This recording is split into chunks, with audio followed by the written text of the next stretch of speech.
Et yo, YouTube! Je suis content de vous retrouver aujourd'hui pour parler de la toute dernière souris de Vaxi, la NP01S Ergo, car c'est une excellente souris qui me hype moi personnellement. Franchement, j'ai regardé mes dernières reviews depuis quelques mois, et à part des mini-souris, j'ai pas testé quelque chose qui m'était vraiment dédié. Et c'est donc moins motivant de tester des choses où je sais d'entrée que je vais moins aimer ou moins performer. Sur mon bureau, j'ai la NP01S en bleu foncé, la 01S Ergo en bleu vert menthe, et la NP01 en bleu clair. Et je pense que vous le voyez, mais la 01S Ergo se situe entre les deux en termes de gabarit, mais c'est bien plus proche de la 01S de base. La 01 est obèse, là où je dirais que la Ergo a juste eu le droit à des injections de Botox à différents endroits. Et personnellement, c'est ma préférée des trois, avec ma main de 18 cm de long sur 10 de large, et un grip naturel en fingertip relax. Enfin, ce modèle m'encourage à revenir sur une prise en main plus confortable que ça, c'est-à-dire celle que j'ai utilisée plus d'un an à l'époque de la G Pro Superlight, c'est-à-dire un clou en pince. Ce grip se base sur le fait de venir pincer la souris entre le bas du pouce et quasiment l'entièreté des deux derniers doigts à droite, avec toutes les phalanges comprises. Du coup, comme je disais, au lieu d'avoir mes deux doigts tendus à droite dans le vide pour manœuvrer,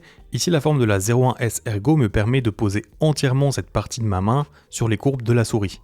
Et si vous vous reconnaissez dans mes propos, mais pour la GPX, eh bien cette souris devrait normalement vous ouvrir une porte un peu plus grande pour manœuvrer dans certaines situations, ainsi que dans la micro-correction de votre aim par exemple. Par exemple, moi ça me permet d'être assez versatile en détachant parfois cette partie donc à droite et donc retrouver du fingertip. Alors sur une GPX, vu que c'est plus haut, ce sera plus difficile d'avoir ce genre de comportement. Cependant, j'ai pas trouvé que c'était la souris où j'étais le plus performant car j'ai plus trop l'habitude d'utiliser ce grip, mais il m'apporte de la stabilité et du confort. Donc voilà, si vous faites du fingertip plus agressif, la 01S normale sera toujours plus adaptée, ou même les modèles XE et XES. Si on se focus maintenant sur les changements qui se remarquent en passant de l'une à l'autre, on a en premier la bosse qui a été relevée du côté gauche, alors que c'est donc plat de base, d'où l'appellation Ergo. Ce changement va aussi naturellement venir augmenter le ressenti de la souris dans le bas de la paume, vu que c'est plus haut. Mais je dirais pas que ce feeling est similaire à une Zowie EC, une Pulsar X-Lite ou une Razer Decider, car ici, comme je vous disais, on reste sur le point de départ d'une NP01S et l'augmentation de hauteur n'est pas aussi prononcée et la rampe, elle aussi, est plus agressive et vous permet pas vraiment de coucher votre main, comme donc sur une Ergo plus normale. Si vous voulez vraiment une vraie Ergo, restez sur la E1 ou la Outset AX, donc chez Vaxi. Car ici, vous pouvez pas vraiment palme grip de la même façon. Pour ce grip, c'est plutôt une prise reculée avec grosso modo la longueur des doigts qui englobe la souris.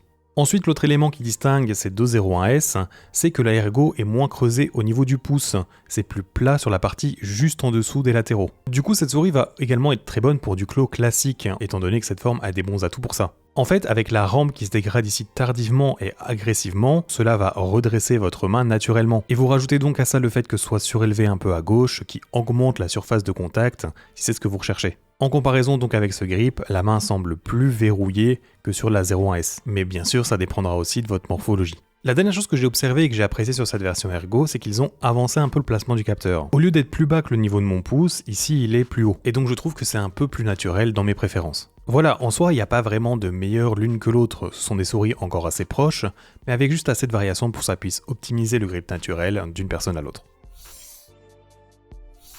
Personnellement, j'ai passé plus d'une semaine dessus et j'ai vraiment aimé mon expérience, mais je sais que je me suis pas trouvé des plus réactifs dû à mon changement de style de grip, mais aussi son poids. Car oui, Vaxi veut rester dans sa promesse de qualité et durabilité, et bien qu'ils aient vraiment optimisé la construction de leurs souris pour les alléger depuis leur dernière génération, on est sur un des modèles les plus lourds des nouvelles souris de 2025 avec 59,7 g sur ma balance. Ma NP01S avec 6 dots fait 56 g pour info. Et je vais pas dire que je sens une différence impactante entre les deux, mais franchement j'aime plus trop jouer avec cette catégorie de poids. C'est sûrement car j'ai joué avec tellement de souris ultra légères que ça me fait maintenant comme un marche arrière, dont en fait j'ai pas vraiment besoin car maintenant je suis habitué à facilement 10 g de moins. Je vous en parle bien sûr à titre personnel car pour certaines personnes 60 g c'est vraiment léger et ça peut offrir un peu plus de stabilité dans l'aim ou juste vous donner un aspect plus qualitatif et durable à la souris. D'ailleurs, comme toutes les souris de la marque, le revêtement fait très premium, il donne cette impression d'être un peu gras mais agrippe très bien la peau, et je le classe donc dans les meilleurs de ce qui se fait en tout cas. Et pour la qualité, comme d'hab, pas moyen de faire broncher le plastique, je n'ai aucun mouvement ou bruit anormal. Niveau capteur, pas de surprise, c'est le dernier 3950, mais qui a été modifié en collaboration avec PixArt, qui propose deux modes au niveau de la trajectoire de tracking dans leur logiciel dispo en page internet. Le mode de base répond sous le nom de fluide et réactif,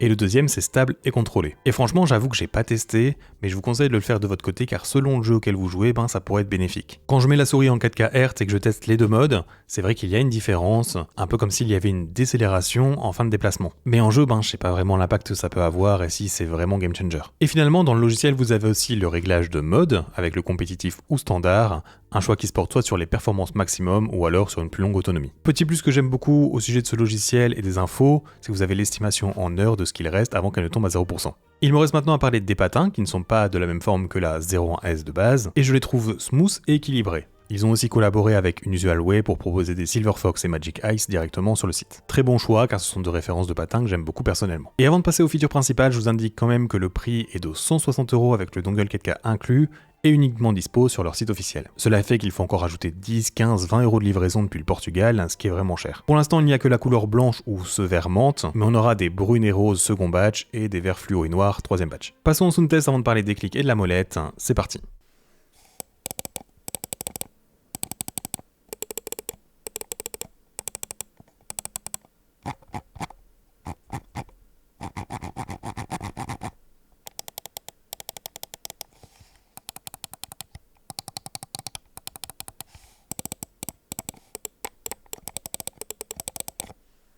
Alors, pour les clips principaux, on est sur, je trouve, une des meilleures expériences du marché en termes de feeling, comme depuis très longtemps chez la marque. La pression est légère et très spammable, mais garde une certaine fermeté et tactilité, avec un rebond également toujours présent. Peu n'importe là où vous placez votre doigt pour cliquer, l'expérience sera plutôt semblable, ce qui est plutôt rare. Il existe du pré-travel, mais il faut vraiment se retenir pour s'en rendre compte, car lors d'une utilisation normale, on le remarque pas du tout. Le post-travel, lui, est présent tout pile pour assurer un rebond nécessaire. Par contre, une chose importante qui doit être signalée, c'est qu'il ne faut pas sous-estimer la légèreté de l'activation de ces clics, car j'ai remarqué que parfois je pouvais faire un clic droit sans le vouloir, ce qui m'arrive quasiment jamais d'habitude. Donc si vous savez que sous la nervosité ou autre raison il vous arrive cela avec votre souris actuelle, il se peut que ce soit décuplé sur celle-ci. Perso, je l'ai beaucoup utilisé sur Marvel Rivals, donc ça se remarque très facilement car le clic droit c'est souvent une compétence et non le fait de rentrer dans le viseur. Pour les latéraux maintenant, aucun réel changement, il s'agit toujours de ce plastique glossy assez glissant, et il a toujours cette séparation comme toutes les dernières générations de la marque. La pression est cliquée, mais je dirais que c'est pas la proposition des plus légères ni la plus spammable comparée au reste du marché. Je sais que les joueurs de Fortnite qui utilisent beaucoup ces latéraux,